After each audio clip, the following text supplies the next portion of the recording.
إن الحمد لله نحمده ونستعينه ونستغفره ونؤمن به ونتوكل عليه ونعوذ بالله من شرور أنفسنا ومن سيئات أعمالنا من يهده الله فلا مضل له ومن يضلل فلا هادي له وأشهد أن لا إله إلا الله وحده لا شريك له ونشهد أن محمدًا عبده ورسوله أرسله بالحق بشيرا ونذيرا وداعيا إلى الله بإذنه وسراجا منيرا فأعوذ بالله السميع العليم من الشيطان الرجيم يا أيها الذين آمنوا اتقوا الله حق تقاته ولا تموتن إلا وأنتم مسلمون يا أيها الناس اتقوا ربكم الذي خلقكم من نفس واحدة وخلق منها زوجها وبث منهما رجالا كثيرا ونساء واتقوا الله الذي تساءلون به والأرحام إن الله كان عليكم رقيبا يا أيها الذين آمنوا اتقوا الله وقولوا قولا سديدا يصلح لكم أعمالكم ويغفر لكم ذنوبكم ومن يطع الله ورسوله فقد فاز فوزا عظيما أما بعد فإن أحسن الكلام كلام الله وأحسن الهدى هدى محمد صلى الله عليه وسلم وشر الأمور محدثاتها وكل محدثة بدعة وكل بدعة ضلالة وكل ضلالة في النار فأعوذ بالله السميع العليم من الشيطان الرجيم من همزه ونفخه ونفسه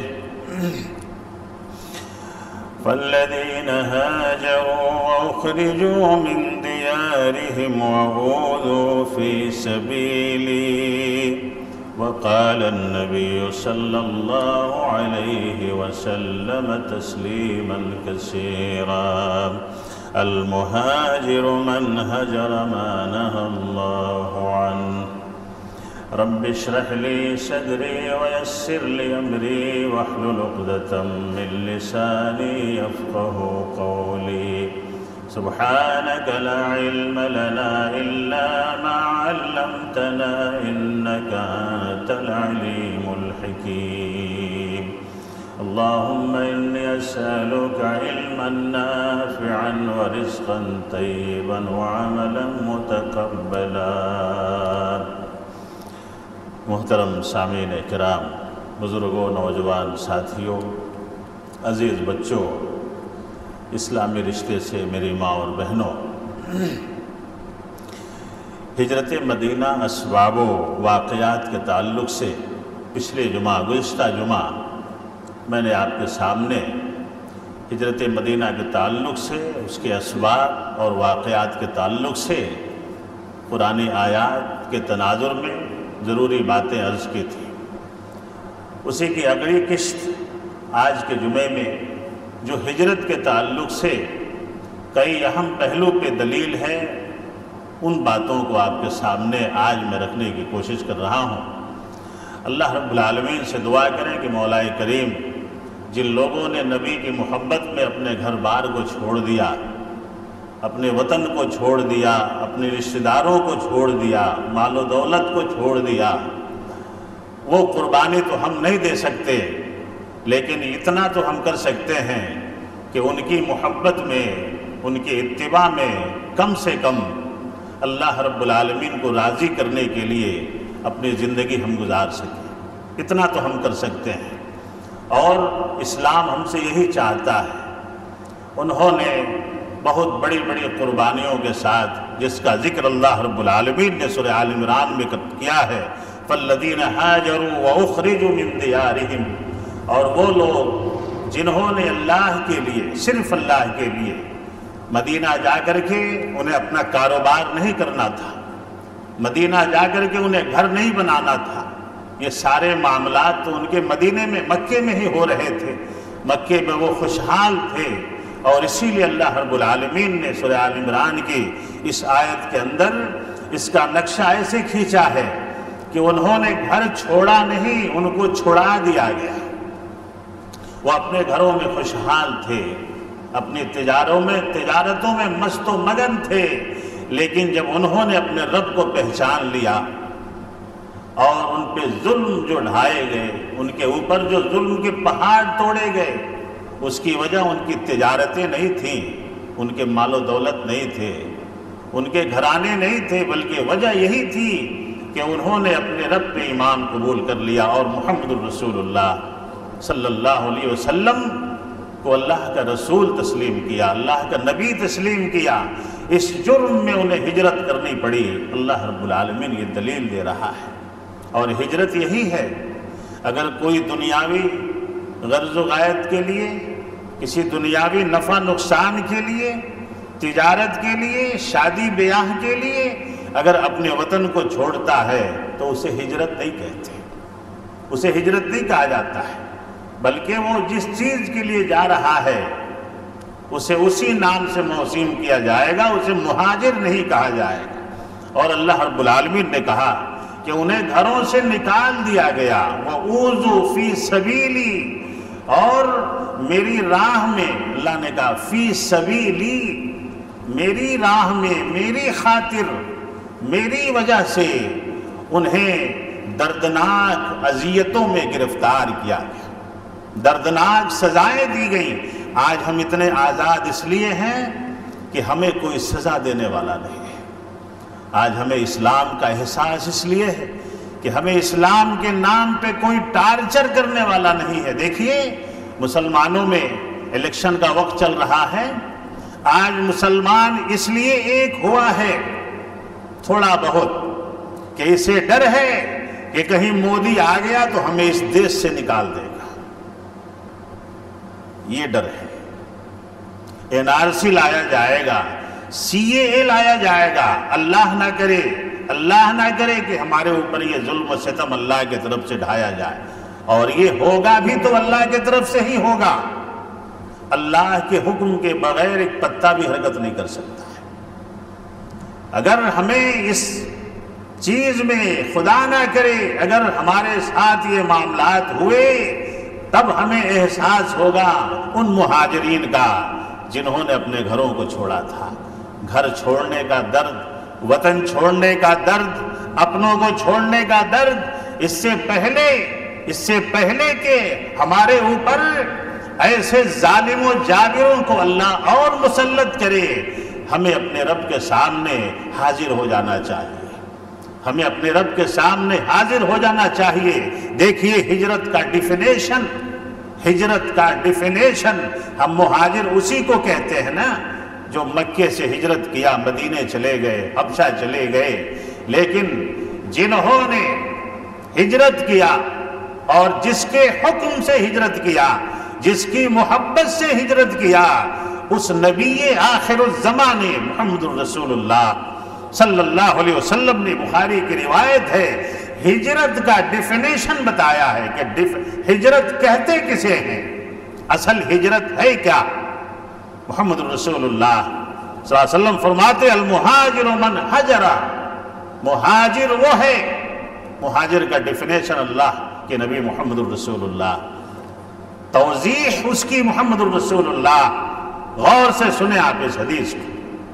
المہاجر من حجر، مہاجر اصل وہ ہے جس نے اپنے گناہوں سے نیکیوں کی طرف ہجرت کر گیا۔ اور ہجرت کا معنی یہاں ما نہی اللہ عنہ۔ ابھی اس حدیث سے ان مہاجرین کی طرف ہم جاتے ہیں کہ انہوں نے ہجرت کیوں کی، ان کو مہاجر کیوں کہا گیا؟ اس لیے کہ انہیں ان کی عبادتوں سے روکا گیا، نیکیوں سے روکا گیا، ان کی عبادتوں میں انہیں آزادی نہیں تھی، اللہ کا نام لینے میں وہ اپنے آپ کو آزاد محسوس نہیں کرتے تھے۔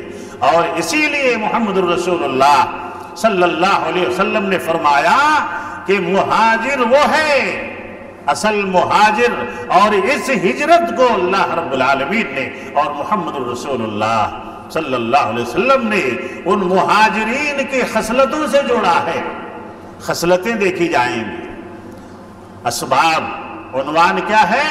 ہجرت کے اسباب اور واقعات۔ اسباب یہی تھے، اگر مال و دولت کمانا تھا تو مکہ کافی تھا، جاہ و حشمت کے لیے مکہ کافی تھا، اور یہ فرمائش محمد الرسول اللہ صلی اللہ علیہ وسلم کو دی جا چکی تھی کہ اگر آپ کو مال و دولت چاہیے تو ہم آپ کے قدموں میں مال و دولت کے انبار لگا دیں گے، لیکن آپ اللہ کی عبادت کی طرف بلانے سے رک جائیے۔ اور یہ بات محمد الرسول اللہ صلی اللہ علیہ وسلم نے فرمائی کہ ہجرت یہی ہے کہ اللہ نے جسے منع کیا ہے اسے رک جایا جائے، اسی کا نام ہجرت ہے۔ یعنی گناہوں سے رک جانا اور اللہ کے قانون کی طرف ہجرت کر جانا، یہ ہجرت ہے۔ اللہ ہمیں ایسے مہاجرین میں شامل فرمائے۔ چند باتیں آپ کو بتاؤں گا میں اس کے تعلق سے انشاءاللہ رب العالمین۔ امام العز بن عبد السلام فرماتے ہیں مہاجرین کے تعلق سے، الہجرت و ہجرتان، ہجرت دو قسم کے ہیں۔ ہجرتیں دو ہیں۔ ایک ہجرت کہا ہجرت الاسم والعدوان، ایک ہجرت ہے کہ آدمی گناہوں سے اور برے کاموں سے ہجرت کر جائے، اور اس کے بعد کہا والہجرت الاوطان، اور ایک ہجرت ہے اپنے وطنوں کو چھوڑ دینا، اپنے ملکوں کو چھوڑ دینا۔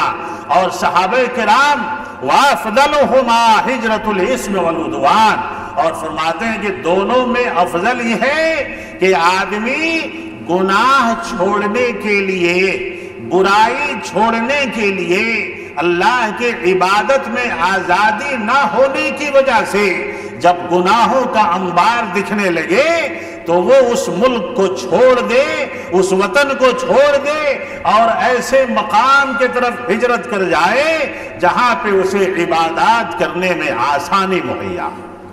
اور یہی کام صحابہ کرام رضوان اللہ علیہ مجمعین نے کیا۔ جانتے ہیں محمد الرسول اللہ صلی اللہ علیہ وسلم کو جب چاروں طرف سے زد و کوب کیا گیا، آپ کو ہر طرح سے سمجھانے کی، ڈرانے کی، منانے کی کوشش کی گئی، اور محمد الرسول اللہ صلی اللہ علیہ وسلم اور آپ کے صحابہ اس سے باز نہیں آئے، اپنے مشن میں لگے رہے، اپنے کام میں لگے رہے۔ دار الندوہ میں ایک میٹنگ ہوتی ہے، اس حادثے کا اندازہ آپ اس سے لگائیں کہ اس میٹنگ میں شیطان موجود تھا۔ اندازہ لگائیں، جس میٹنگ میں، جس کانفرنس میں جو مکے کے بڑے بڑے مشرکوں نے بلایا تھا، وہ ان کا پارلیمنٹری اجلاس تھا، جس میں محمد الرسول اللہ صلی اللہ علیہ وسلم کے بارے میں آخری فیصلہ کرنا تھا۔ ابو طالب بھی نہیں تھے، کوئی بھی نہیں تھا آپ کی پشت پناہی کرنے کے لیے سوائے اللہ کے ذات کی۔ آج بھی ہم اللہ کے ہو جائیں تو دنیا ہمارا کچھ نہیں بگاڑ سکتی ہے۔ جو واقعات آگے آئیں گے، جو آیتیں آگے آئیں گی، اس سے اس بات کا اندازہ لگا لینا بہت آسان ہو جائے گا کہ جس طرح محمد الرسول اللہ صلی اللہ علیہ وسلم اور آپ کے صحابہ کی مدد اللہ نے کی اور مسلسل کیا، ایک بار نہیں، دو بار نہیں، دار الندوہ میں میٹنگ بیٹھی ہے، مکے کے بڑے بڑے مشرکین محمد الرسول اللہ صلی اللہ علیہ وسلم کے لیے آخری فیصلہ کرنے بیٹھے ہیں۔ آج کے بعد کوئی میٹنگ نہیں ہوگی، یہ آخری میٹنگ ہے، یہ آخری اجلاس ہے۔ دروازے سے مشرکین داخل ہو رہے ہیں، ایک اجنبی شخص، ایک بوڑھا شخص داخل ہوتا ہے، اسے مشرکین نے پہچانا نہیں، کہا کہ کون ہو آپ؟ ہم آپ کو نہیں پہچانتے ہیں، آپ تو مکے کے نہیں ہو۔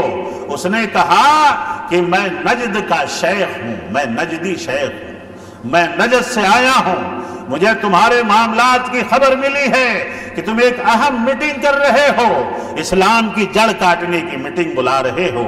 میں بھی آ گیا کہ میں اس میں شریک ہو جاؤں اور اپنے اہم مشوروں سے تمہیں میں نوازوں۔ وہ جانتے ہیں وہ نجدی شیخ کون تھا؟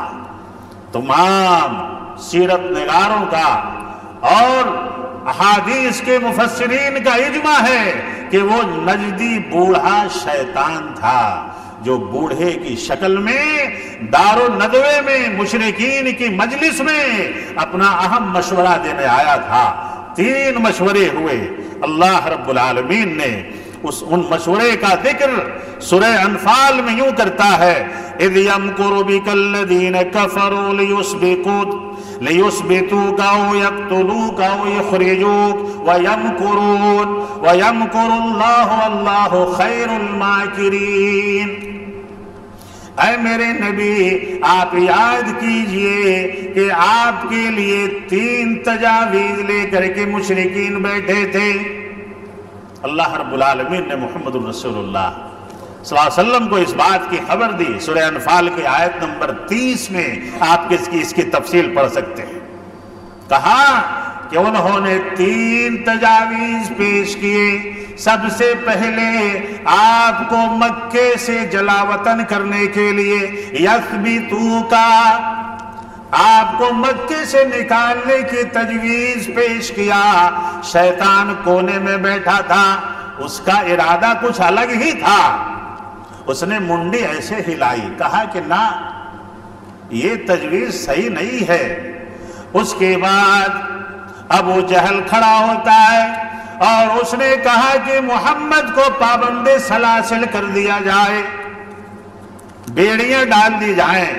محمد الرسول اللہ، آپ سن رہے ہیں، میں کہہ رہا ہوں، یہ اتنا آسان نہیں ہوا ہوگا اس وقت، جتنی آسانی سے ہم کہہ لے رہے ہیں، سن لے رہے ہیں، اتنا آسان معاملہ نہیں تھا۔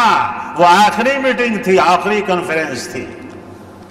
جب یہ بات آئی کہ محمد کے پیروں میں بیڑیاں ڈال دی جائیں، ہاتھ میں ہتھکڑی ڈال دیا جائے اور اس کو قید کر کے اسی کے کمرے میں باندھ دیا جائے اور جب تک وہ انتقال نہ کر جائے اسے یوں ہی چھوڑ دیا جائے، کھانا پانی اس کا بند کر دیا جائے، استغفر اللہ، العیاذ باللہ، صلی اللہ علیہ وسلم۔ پھر بوڑھے نے سر ہلایا کہ نہ، یہ بھی صحیح نہیں ہے، یہ تجویز بھی مجھے پسند نہیں آئی، چونکہ وہ شیطان وہ آخری تجویز چاہ رہا تھا جو ابو لہب نے پیش کیا، امیہ بن خلف نے پیش کیا، اور شیطان انہی کی بغل میں بیٹھا تھا، انہیں اس تجویز کے لیے وسوسہ دے رہا تھا۔ ان دونوں نے جو آخری تجویز پیش کی، انہوں نے کہا کہ مکے کے ہم جتنے قبیلے والے ہیں، تمام قبیلوں سے اچھے اچھے طاقتور نوجوانوں کا انتخاب کیا جائے اور سب کے ہاتھوں میں تیز تلواریں دی جائیں، اور محمد جب سو جائیں رات کو تو یکی بعد دیگرے تمام لوگ بیک وقت محمد پہ حملہ کر دیں، اور کوئی ایسا نہ ہو جو یہ کہے کہ کسی ایک نے قتل کیا ہے، بلکہ محمد کے قتل کا الزام تمام قبیلے والوں پہ آ جائے، اور اس طرح عبد مناف والے ہم سے بدلہ نہیں لے پائیں گے، وہ کس کس قبیلے والوں سے لڑیں گے۔ محمد الرسول اللہ صلی اللہ علیہ وسلم کو اللہ نے آیت کے ذریعے باخبر کر دیا چلچلاتی ہوئی دھوپ میں اللہ کے نبی محمد الرسول اللہ صلی اللہ علیہ وسلم، چونکہ صحابہ کرام کو ہجرت کی اجازت آپ نے پہلے ہی دے دی تھی، اور ابو بکر صدیق رضی اللہ تعالیٰ عنہ کو آپ نے روک رکھا تھا کہ جب اجازت ملے گی تو آپ میرے ساتھ ہجرت کریں گے۔ یہ شرف اور کسی صحابی کو حاصل نہیں ہوا جو حضرت ابو بکر صدیق رضی اللہ تعالیٰ عنہ۔ محبت بھی ویسی تھی، محبت بھی ویسی تھی۔ ارے اللہ کے نبی محمد الرسول اللہ صلی اللہ علیہ وسلم سے دیوانوں نے بھی ایسی محبت کی جو آج ہم ہوش میں رہ کے بھی نہیں کر پا رہے ہیں۔ اللہ ہمیں ہوش میں رہ کے اللہ کے نبی سے محبت کرنے کی توفیق عطا فرمائے۔ ایک شخص کا ذکر امام بخاری نے اس حدیث کو نقل کیا ہے، بیچ میں بات یاد آ گئی۔ محمد الرسول اللہ صلی اللہ علیہ وسلم کے پاس اسے لایا جاتا، اسے مارا جاتا، پھر چلا جاتا۔ وہ بدو تھا، اور بعض روایتوں میں کہ اس نے اسلام بھی قبول کیا تھا، لیکن اس کی شراب پینے کی عادت نہیں گئی تھی۔ امام بخاری رحمہ اللہ نے اس حدیث کو بیان کیا۔ اس بات کو آپ اندازہ لگا لیں اگر، تو شاید ہمارے دلوں میں بھی ہمارے نبی کی محبت سرایت کر جائے۔ وہ نبی کو ہنساتا تھا، کیا کرتا تھا؟ نبی کو ہنساتا تھا، اللہ کے نبی کو ہنساتا تھا۔ وہ کیسے ہنساتا تھا؟ وہ شراب پی کے آتا، اس کو مار پڑتی اور بازار میں چلا جاتا، گھی اور شہد کہیں اوریجنل دیکھتا بکتا ہوا تو محمد الرسول اللہ صلی اللہ علیہ وسلم کے لیے خرید لیتا، وہ لے کے آتا، اللہ کے نبی کو دے کے چلا جاتا، اور یہ اصرار کرتا کہ آپ میرے سامنے کھائیں، اس میں سے اوریجنل ہے، اصلی ہے، یعنی آپ کھائیں اس میں سے۔ اللہ کے نبی کھاتے، اور پھر جب یہ بازار میں جاتا تو چونکہ قرض لائے رہتا تو وہ گھی اور شہد والے اس کو پکڑنے کے پیسہ لا، تو اس کو پکڑ کے محمد الرسول اللہ صلی اللہ علیہ وسلم کے پاس لے آتا، کہا کہ پیسہ دے دیجیے، پیسہ دے دیجیے۔ تو پیسہ دے دوں تو تم نے مجھے ہدیہ کیا ہے نا؟ تو کہا کہ ہدیہ کیا ہوں لیکن ادھار لیا تھا۔ ہاں آپ بھی ہنس رہے ہیں، سنت ہے، اللہ کے نبی ہنسے تھے۔ اس واقعے پہ آپ ہنس لیں تاکہ سنت ادا ہو جائے۔ اللہ کے نبی ہنس ہنس کے اس سے پوچھ رہے تھے کہ ارے پگلے، تو مجھے ہدیہ کرتا ہے اور پھر پکڑ کے لاتا ہے ان کو کہ میں پیسہ دوں، تو یہ کیسا ہدیہ ہے؟ تو کہا کہ میں غریب ہوں، میں غریب ہوں، میرے پاس پیسے نہیں رہتے ہیں، میں اس امید پہ ادھار لیتا ہوں کہ شاید کوئی پیسے مل جائیں تو میں دے دوں گا جب تک میں ان کے ہاتھ لگ جاتا ہوں، اور پھر وہ مجھ سے تقاضا کرتے ہیں تو میں آپ کے پاس لے آتا ہوں کہ آپ پیسے دے دیجئے۔ پھر اللہ کے نبی نے ہنسا اور اس کی آنکھوں میں آنسو آ گئے، پھر شراب پی کر کے وہ پکڑا گیا۔ حضرت عمر اس حدیث کے راوی ہیں، عمر ابن خطاب اس حدیث کے راوی ہیں، امام بخاری نے اس حدیث کو اپنے صحیح میں نقل کیا ہے۔ عمر ابن خطاب پکڑ کے لائے، اللہ کے نبی نے مارو اسے، پھر پیا اس نے، اور حضرت عمر نے کہا کہ لعنت ہو تیرے اوپر اللہ کی، تو بار بار مار کھاتا ہے، بار بار پیتا ہے۔ محمد الرسول اللہ صلی اللہ علیہ وسلم نے کہا کہ عمر لعنت مت کرو اس کے اوپر لعنت مت کرو، ما واللہ ما علمتہ ان حب اللہ ورسولہ۔ اللہ کے نبی کی آنکھوں میں آنسو آ گئے، کہا کہ اسے اللہ اور اس کے رسول سے بڑی محبت ہے، اس پہ لعنت نہ بھیجو، یہ میرے لیے اصلی چیزیں لاتا ہے، خالص چیزیں لاتا ہے، اور اپنے سامنے مجھے کھلاتا ہے، کہتا ہے کہ میں چاہتا ہوں کہ اللہ کے نبی اصلی چیزیں کھائیں اور صحت مند رہیں۔ اللہ اکبر۔ اور محمد الرسول اللہ صلی اللہ علیہ وسلم نے اس کی محبت کی دلیل پیش کی، فواللہ کہہ کے، اللہ کی قسم میں کھا کے کہتا ہوں، اللہ کے نبی نے کہا کہ اس کے دل میں اللہ اور اس کے رسول کی محبت ہے، اس پہ لعنت مت بھیجو، اس پہ لعنت مت بھیجو۔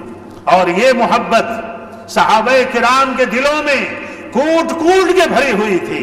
اللہ کے نبی کی آنکھوں کے اشاروں سے ہجرتیں کر گئے۔ محمد الرسول اللہ صلی اللہ علیہ وسلم چلچلاتی ہوئی دھوپ میں ابو بکر صدیق کے گھر کی طرف جا رہے ہیں۔ حضرت اسما نے دیکھا، جو حضرت عائشہ سے بڑی تھی، ابو بکر صدیق رضی اللہ تعالیٰ عنہ کی بڑی بیٹی حضرت اسما رضی اللہ تعالیٰ عنہ، انہوں نے دیکھا کہ اللہ کے نبی تشریف لا رہے ہیں، ابوبکر صدیق دروازے پہ آئے، آپ نے ایک کپڑا اوڑھ رکھا تھا، ایک چادر اوڑھ رکھی تھی، دھوپ میں گئے اور کہا کہ ابوبکر مجھے تم سے ضروری بات کرنی ہے، گھر والوں کو ذرا ہٹاؤ۔ ابوبکر نے کہا کہ اللہ کے نبی یہاں سب آپ ہی کے گھر والے ہیں، دوسرا کون ہے جس کو میں ہٹاؤں؟ اللہ کے نبی نے کہا کہ اللہ نے مجھے ہجرت کا حکم دے دیا ہے، اور یہی بات اللہ نے اس آیت میں فرمائی ہے۔ وَيَمْكُرُونَ، جب وہ مکر کر رہے تھے آپ کو سلاسل، پابندے سلاسل کی میٹنگ کر رہے تھے، آپ کو قید کرنے کی سازش کر رہے تھے، آخر میں آپ کو قتل کرنے پر مجلس برخاست ہوئی ہے، یعنی آج رات آپ کو قتل کرنے کی سازش رچی انہوں نے، اور میں نے ان کی تمام سازش کو ناکام کر دیا۔ آپ ہجرت کر جائیں، نکل جائیں آپ۔ اب بتائیں کہ جس کا حامی ہو خدا اس کو مٹا سکتا ہے کون؟ نور حق شمع الہی کو بجھا سکتا ہے کون؟ ابوبکر نے کہا کہ اللہ کے نبی میں نے سواریاں تیار کر رکھی ہیں، توشہ باندھنے کا حکم ہوا، حضرت اسماء بنت ابی بکر رضی اللہ عنہا نے توشہ تیار کیا، دانت نتاخین کہا گیا ان کو، ڈوریاں ڈھونڈ رہی ہیں۔ محبت تو دیکھیے محمد الرسول اللہ صلی اللہ علیہ وسلم سے، توشے کا منہ باندھنے کے لیے ڈوریاں ڈھونڈ رہی ہیں، ان کو دو دوپٹے والی کہا گیا ہے، حضرت اسماء بنت ابی بکر صدیق رضی اللہ عنہ۔ کوئی چیز ملی نہیں، ایک ہی دوپٹہ تھا، سر پہ باندھ رکھا تھا، اوڑھ رکھا تھا۔ محمد الرسول اللہ صلی اللہ علیہ وسلم کے توشے کو باندھنے کے لیے حضرت اسماء بنت ابی بکر نے اپنا دوپٹہ پھاڑ دیا، اپنے دوپٹے کو آدھا کر دیا، اور ایک ٹکڑے سے محمد الرسول اللہ صلی اللہ علیہ وسلم کے توشے کو منہ باندھا۔ یہ توشہ آقائے نامدار محمد الرسول اللہ، اور اس اوڑھنی کے ساتھ وہ جنت میں داخل کی جائے گی۔ اللہ تعالیٰ جب حضرت اسماء کو جنت میں داخل کرے گا تو آپ کو اس لقب کے ساتھ داخل کرے گا کہ تو نے اپنی اوڑھنی کو میری محمد کے لیے پھاڑ دیا تھا، آج میں تجھے جنت کی اوڑھنی عطا فرماؤں گا۔ اور وہاں سے محمد الرسول اللہ صلی اللہ علیہ وسلم واپس آئے، حضرت علی کو بلایا، کہا کہ علی آج آپ میرے بستر پہ سوئیں گے۔ قتل کی سازش ہے، کوئی معمولی بات نہیں ہے۔ آج آپ میرے بستر پہ سوئیں گے، میں ہجرت کر رہا ہوں، یہ امانتیں ہیں، سب کو لوٹا کر کے آپ بعد میں چلے آئیے گا، اور ڈریے گا مت، چونکہ آیت نازل ہو گئی تھی۔ محمد الرسول اللہ صلی اللہ علیہ وسلم کے اوپر آیت نازل ہو گئی تھی، واللہ خیر الماکرین، آج میں ان کے لیے، ان کے ساتھ بہت بڑی چال چلنے والا ہوں۔ یہ آپ کو قتل کرنے کا کی بات تو الگ ہے، ان کی نگاہیں بھی آپ کو نہیں دیکھ پائیں گی۔ میرے نبی آپ ڈریں نہ، آپ بلا خوف و خطر ہجرت کی تیاری کریں۔ سامان بھی تیار کیا، اسباب سامان بھی تیار کیا، اور ادھر نبی ہیں ادھر خدا ہے، تو ڈر کس کا ہے؟ اللہ ہمارے دلوں میں بھی یہی محبت عطا فرمائے۔ جس دل میں اللہ کا خوف سما جائے، اللہ رب العالمین دنیا والوں کے سامنے اسے معزز بنا کے دنیا کو حقیر بنا دیتا ہے۔ حضرت علی رضی اللہ تعالیٰ عنہ رات کی تاریکی میں انہوں نے گھر کا گھیراؤ کر لیا، چونکہ آخری میٹنگ تھی، تلواریں سونت لی، رات کے تاریکی چھا جانے کا انتظار کرنے لگے۔ کائنات کے نبی کو قتل کرنے کی سازش مکمل ہو چکی تھی۔ اللہ رب العالمین نے اللہ کے نبی کو اور ایک آیت دی، جبرائیل نازل ہوئے، کہا کہ اس آیت کو پڑھتے ہوئے آپ باہر نکل جائیں۔ سورہ یاسین آپ پڑھیں گے، 9 نمبر کی آیت، اس میں اللہ رب العالمین نے فرمایا وَجَعَلْنَا مِن بَيْنِ أَيْدِيهِمْ سَدًّا وَمِنْ خَلْفِهِمْ سَدًّا فَأَغْشَيْنَاهُمْ فَهُمْ لَا يُبْصِرُونَ۔ اللہ کے نبی محمد الرسول اللہ صلی اللہ علیہ وسلم حضرت علی کو اپنے بستر پہ سونے کی تاکید فرمائے، اور اس آیت کو پڑھتے ہوئے آپ اندازہ لگائیں کہ اللہ کے نبی نے مٹی اٹھائی اور ان کے سروں پہ ڈال ڈال کے نکلے۔ یہ نہیں کہ چھپ کے نکلے، ہمارے نبی کہیں چھپے نہیں تھے، الحمدللہ کہیں نہیں، جہاں اللہ نے آپ کو حکم دیا وہاں آپ نے پڑاؤ کیا، وہیں آپ رکے، آپ اللہ کی اجازت سے ہی رکے، آپ سفر ہجرت میں بھی جہاں رکے یہ حکم بھی اللہ کا ہی تھا کہ آپ کو یہاں رکنا ہے، آپ کو اس راستے سے چلنا ہے۔ حضرت علی بستر پہ آرام سے سو گئے، آرام سے کی محمد سے وفا، تو نے تو ہم تیرے ہیں، یہ جہاں چیز ہے کیا لوح و قلم تیرے ہیں۔